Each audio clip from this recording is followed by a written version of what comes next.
नंदिनी बहू, सीमा बहू, अरे तुमने घर में अब तक काम नहीं किया? तुम्हें पता नहीं तुम्हारी बुआ जी आने वाली है और उन्हें ये गंदा घर बिल्कुल पसंद नहीं आएगा। माँ जी हम काम तो कर रहे हैं, बस होने ही वाला है। आज सुमित्रा के घर में अच्छी से साफ सफाई हो रही थी, क्योंकि सुमित्रा की दूर की ननद उनके घर कुछ दिन रहने जो आने वाली थी। लेकिन ये बुआ जी थी कौन? चलिए जानते हैं इस कहानी में। दीदी, आखिर कौन सी बुआ जी हमारे घर आ रही हैं? अरे पता नहीं सीमा, कौन सी बुआ जी आ रही हैं। मुझे तो इस घर में आए हुए 7 साल हो गए, लेकिन इन बुआ जी को तो मैंने आज तक कभी नहीं देखा।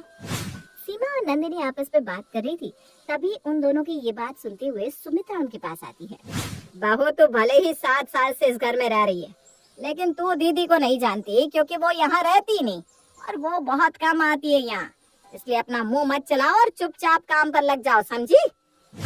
इतना बोलने के बाद सुमित्रा वहाँ से चली जाती है। सीमा और नंदिनी काम में लग जाती हैं।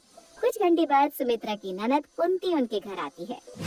सुमित्रा, सुमित्रा किधर हो? आखिरकार मैं इतने सालों बाद अपने घर में आ ही गई। कुंती को देख मानो सुमित्रा की खुशी का ठिकाना नहीं रहता। वो खुशी खुशी कुंती के पास जाती है। अरे दीदी तुम आ गई, मैं तुम्हारा कब से इंतजार कर रही थी। अरे आती कैसे नहीं, आखिर मेरे घर में मेरी 2 बहुएं जो आ गई और मैंने उन्हें अब तक देखा भी नहीं। कहाँ है मेरी दोनों बहुएं? जरा मैं भी तो देखूं, मेरी दोनों बहुएं दिखती कैसी हैं? अरे आप चिंता क्यों करती है, मैं अभी आपकी दोनों बहुओं को आवाज लगाती हूँ। नंदिनी, सीमा, देखो तुम्हारी बुआ सास आई है, जल्दी आओ और अपनी बुआ सास का आशीर्वाद ले लो। अपनी सास की आवाज सुनकर नंदिनी और सीमा हॉल में आती है और कुंती के पैर छूकर उनका आशीर्वाद लेती है। हाय, मेरी दोनों बहुएं कितनी सुंदर है। सच में सुमित्रा, तुझे तो बहू के रूप में देवी मिली है, देवी। हाँ दीदी, बात तो आप बिल्कुल सही कह रही हैं। वैसे मैं बहुत थक गई हूँ, बैठने के लिए भी नहीं कहोगी क्या मुझे? अरे क्यों नहीं, बैठे बैठे आप। अरे बहू तुम दोनों यहाँ खड़ी खड़ी देख क्या रही हो? जाओ जाकर अपनी बुआ के लिए चाय लेकर आओ, जाओ। अपनी सास की बात सुनने के बाद दोनों किचन में जाती हैं और अपनी बुआ सास के लिए नाश्ते पानी का इंतजाम कर उनके सामने ले आती है। जैसे ही कुंती चाय की पहली सिप मुंह में डालती है, वैसे ही मुंह बनाते कहती है, हे भगवान, ये चाय बनाई है या जहर? सुमित्रा जरा पी कर देख तो चाय कितनी मीठी बना रखी है।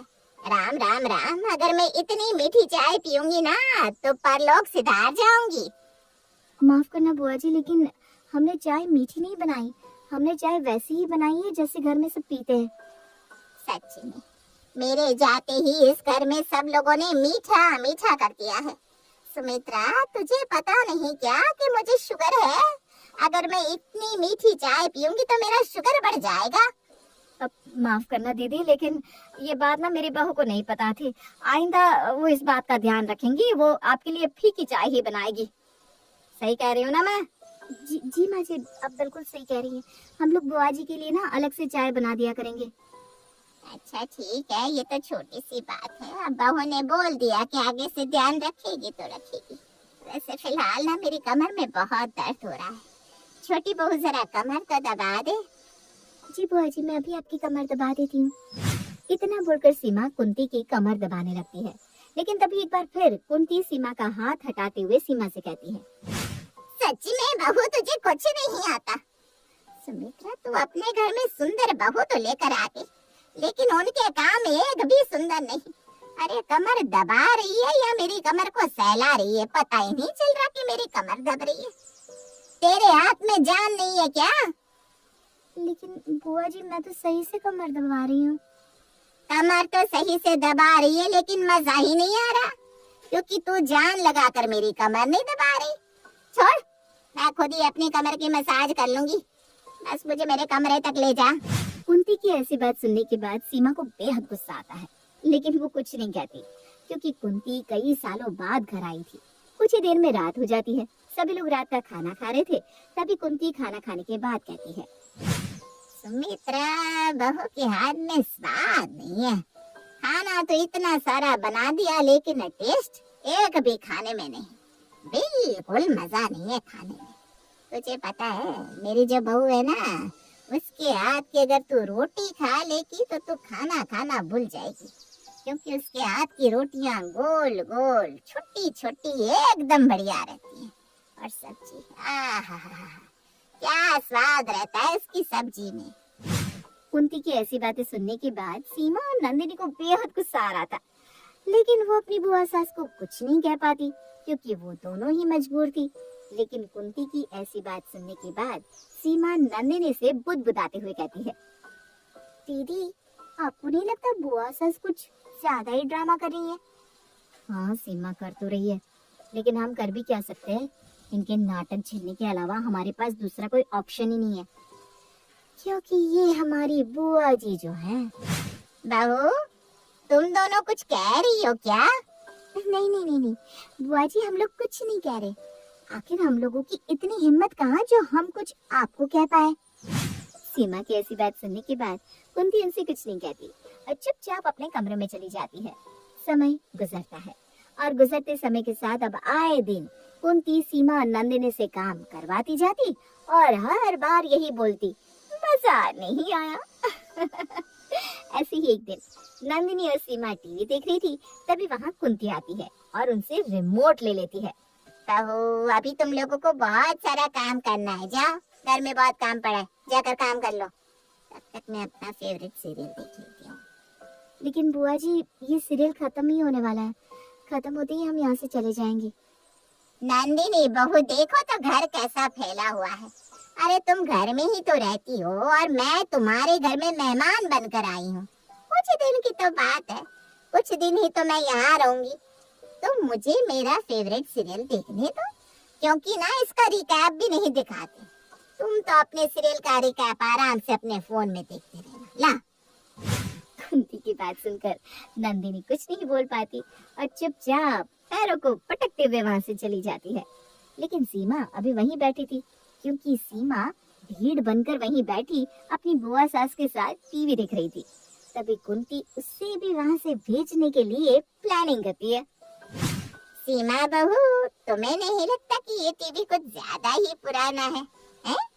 मेरा मतलब है, देखो ना, इसका रिमोट भी सही से काम नहीं कर रहा। तुम्हें पता है, बड़ा टीवी होता है तो उसमें बड़ा मजा आता है। ये तुम्हारा छोटा सा टीवी तुम्हें अजीब नहीं लगता है? मतलब कैसे कैसे मजा आता होगा इस टीवी में? मेरी मानो तो तुम भी एक बड़ा टीवी ले आओ। लेकिन बुआ जी, बड़ा टीवी लाने के लिए पैसे भी तो बड़े ज्यादा होने चाहिए ना। अभी हम लोगों के पास इतने पैसे नहीं है जो हम बड़ा टीवी लेकर आ सके। और वैसे भी हमारे पास जो चीज है, हम तो उसी में खुश हैं। वो कहावत तो आपने सुनी होगी, जितनी चादर हो उतने ही पैर फैलाने चाहिए। ज्यादा पैर फैलाने से चादर फट भी सकती है। बहू, तुझे नहीं लगता कुछ ज्यादा ही जुबान चल रही है तेरी? हैं? तुझे सिखाया नहीं कि किस तरह अपने बड़ों से बात की जाती है? बुआ जी, मेरे मायके वालों ने तो मुझे बहुत कुछ सिखाया है, लेकिन क्या करूं, वो टैलेंट मुझे यहाँ दिखाने का मौका नहीं मिलता। ये भगवान, देखो कितनी बदतमीजी से बात कर रही है। सुमित्रा, अरे ओ सुमित्रा, जरा बाहर तो आ, और बाहर आकर अपनी बहू की जुबान तो सुन। अरे इसको ये नहीं पता कि अपनी बुआ सास से किस तरह बात की जाती है। कुंती का शोर सुनकर सुमित्रा बाहर आती है और कुंती से सारी बात पूछती है। सारी बात जानने के बाद सुमित्रा सीमा को ही उल्टा बोलती है। बाहू, तुझे तमीज नहीं है किस तरह से बात की जाती है? माँ जी माफ करना, लेकिन बुआ जी कम नहीं है, वो इस घर में लड़ाई लगवा रही हैं। और एक आप है कि आप बुआ जी की गलतियाँ दिखती नहीं है, हर वक्त आपको बहू ही गलत दिखती है। देख रही है सुमित्रा, तेरी बहू की जुबान कैसे कैंची की तरह चल रही है। तेरे दोनों बेटे जब आएंगे ना, तो मैं उन दोनों से तेरी बहुओं की शिकायत लगाऊंगी और उनको ये बताऊंगी कि उन दोनों की पत्नी कितनी बदतमीज है। हाँ हाँ, लगा दीजिएगा, मैं भी डरती नहीं हूँ। जब मैं गलत नहीं हूँ तो मैं कभी किसी की सुनूंगी भी नहीं। इतना बोलकर सीमा अपनी आंखों में आंसू लिए वहां से चली जाती है। समय गुजरता है और गुजरते समय के साथ उसके घर में अब हर कोई कुंती से परेशान रहने लगा था, क्योंकि आए दिन कुंती किसी न किसी को कोई ना कोई काम देकर परेशान करने लगती है। ऐसे ही एक दिन कुंती नंदिनी के पास जाती है और उससे कहती है, बहू, मैं क्या सोच रही थी कि आज रात में तेरे साथ ही सो जाऊं। वो क्या है ना, मुझे नींद नहीं आ रही, तो सोचा तेरे साथ सोते वक्त थोड़ी बातचीत भी हो जाएगी और मैं तुझे पर्सनली समझने की कोशिश भी करूंगी। बुआ जी, आप मुझे समझने की कोशिश ना ही करें तो ज्यादा अच्छा है, क्योंकि मैं आपको अपने बारे में कुछ बताना ही नहीं चाहती। क्या हुआ बहू, किस सोच में पड़ गई तू? हैं? तू नहीं चाहती क्या कि मैं तेरे साथ सोऊं?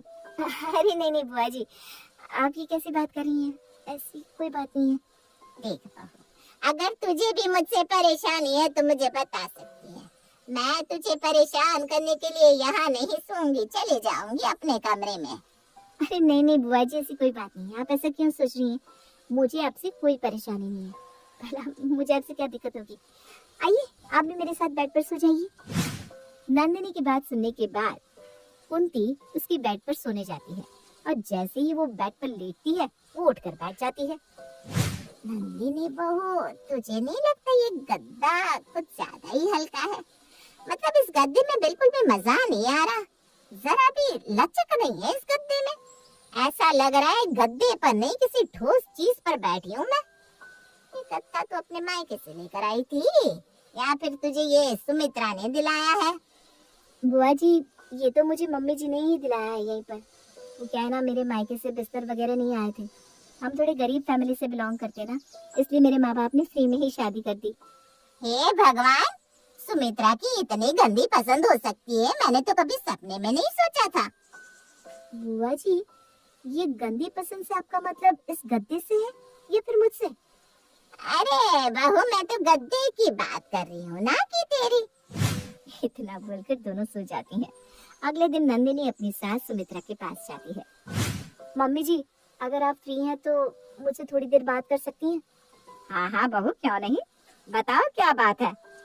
माँ जी, वो मुझे बुआ जी के बारे में कुछ बात करनी थी।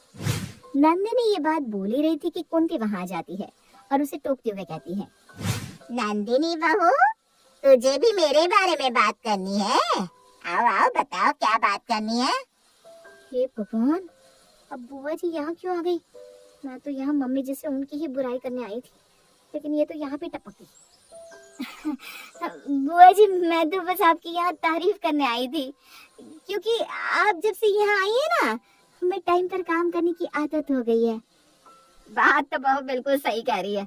जब से दीदी यहाँ आई है तब से मेरी दोनों बहुएं समय से काम करने लग गई है। दीदी, आपका बहुत बहुत शुक्रिया। अरे, इसमें शुक्रिया करने वाली क्या बात है। मैं तो जहाँ भी जाती हूँ ना, वहाँ सब कुछ टाइम पर अपने आप होने लगता है। अब मेरी बहू को ही देख लो, मेरी बहू भी ना पहले तेरे बहू के जैसी ही आलसी थी, पर अब हर चीज समय से करने लग गई है। हाँ, समय से करेगी भी क्यों नहीं? आखिर आप उसकी गर्दन पर सवार जो रहती होंगी। अच्छा हुआ आप मेरी बुआ सासी हैं। अगर आप मेरी असली सास होती तो न जाने मेरा क्या ही होता। नंदिनी बहू, कुछ बोल रही हो क्या तुम? हैं? मुझे सुनाई नहीं दे रहा, थोड़ा जोर से बोलो। नहीं नहीं बुआ जी, मैं आपके बारे में कहाँ कुछ बोल सकती हूँ। मैं तो बस ये सोच रही हूँ कि आप सच में कितनी अच्छी हैं। आपके आते ही हम लोगों में सच में हर चीज समय से करने की क्षमता आ गई है। इतना बोलकर नंदिनी वहां से चली जाती है। समय गुजरता है और गुजरते समय के साथ अब आए दिन कुंती नंदिनी और सीमा को परेशान करती। कभी वो खाने के लिए कुछ मंगवाती तो कभी कुछ। इन सब से अब घर का हर एक इंसान परेशान हो चुका था। लेकिन इन सब के बावजूद सीमा और नंदिनी को अपनी सास से बात करने का समय मिल ही जाता है। मम्मी जी, अगर आप बुरा न माने तो मैं आपसे बुआ जी के बारे में कुछ बात करूं? मैं जानती हूँ बहू, तुम दोनों मुझे क्या कहोगी दीदी के बारे में। अरे, जितनी परेशान तुम दोनों हो उतनी परेशान मैं भी हो चुकी हूँ। इसका मतलब आपको शुरू से ये बात पता थी कि हम लोग बुआ जी से परेशान हो जाएंगे? हाँ, मुझे तो ये बात शुरू से पता थी कि तुम दोनों दीदी से बहुत परेशान हो चुके हो। दीदी की वजह से तुम ना तो अपना टीवी सीरियल देख पाते हो, ना ही खुद के मनपसंद का खाना खा पाते हो। अकेले तुम ही नहीं बल्कि दीदी की हरकतों से मैं भी परेशान हो रखी हूँ। मम्मी जी, अगर ऐसा है तो आप बुआ जी को वापस आने के लिए क्यों नहीं कह देती? सुमित्रा उसकी बात का कोई जवाब नहीं देती और वहाँ से चुपचाप चली जाती है। ऐसे ही समय गुजरता है। गुजरते समय के साथ सुमित्रा के दोनों बेटे राज और मोहित दोनों ही दूसरे शहर से अपने घर आ जाते हैं। उन्हें देखकर सुमित्रा काफी खुश हो जाती है। अरे मेरे दोनों बेटे आ गए। कैसे हो बेटा? अरे देखो तो कितने पतले दुबले हो गए तुम दोनों। माँ, हम लोग पतले दुबले नहीं हुए, बल्कि हम बहुत टाइम बाद घर आए, इसलिए आपको हम पतले लग रहे हैं। हाँ माँ, भैया बिल्कुल सही कह रहे हैं। आप हमें इतने समय बाद देख रही है ना, इसलिए आपको ऐसा लग रहा है। मोहित और राज बात कर ही रहे थे, तभी वहाँ कुंती, नंदिनी और सीमा भी आ जाती हैं। अपने पति को देखकर दोनों बहुएं खुश हो जाती हैं। लेकिन तभी मोहित और राज कुंती को देखकर उसके पैर छूते हैं। अरे आंटी जी, आप यहाँ कब आई? आंटी जी? भैया, ये आपकी आंटी, ये तो आपकी दूर की बुआ है ना? किसने बोला तुमसे कि ये हमारी दूर की बुआ है? ये तो माँ की बेस्ट फ्रेंड है आंटी जी। पापा को ये भैया बोलती थी। लेकिन मम्मी जी ने तो इन्हें। नंदिनी और सीमा के चेहरे का रंग उड़ा हुआ देखकर कुंती हंस पड़ती है और उन्हें कहती है, सीमा बहू, नंदिनी बहू, मैं तुम्हारी कोई दूर की बुआ नहीं हूँ, बल्कि तुम्हारी सास की बेस्ट फ्रेंड हूँ। हाँ, मैं इस घर में तुम्हारी बुआ बनकर आई, वो इसलिए क्योंकि मुझे सुमित्रा ने बताया था कि तुम दोनों घर में जल्दी कोई काम नहीं करती, और अगर करती हो तो वो समय से नहीं होता। काम चोरी तुम दोनों में बहुत आ गई थी। इसलिए जब मुझे ये बात पता चली तो मैंने ठान लिया कि अब मैं तुम लोगों को सबक सिखाऊंगी, और इसीलिए मैं यहाँ पर तुम लोगों की दूर की बुआ बनकर आ गई। कुंती के मुंह से ये बात सुनकर सभी लोग हंसने लगते हैं। लेकिन इस बीच अगर किसी का पोपट बना था तो वो दोनों सीमा और नंदिनी थी। लेकिन वो किसी को कुछ नहीं कहती और चुपचाप अपनी काम चोरी को मान लेती है। और इस तरह वो दोनों वादा करती हैं कि वो घर में दोबारा फिर कभी कोई भी काम चोरी नहीं दिखाएंगी। और इस तरह एक बार फिर से सब कुछ ठीक हो जाता है और कुंती भी अपने घर चली जाती है।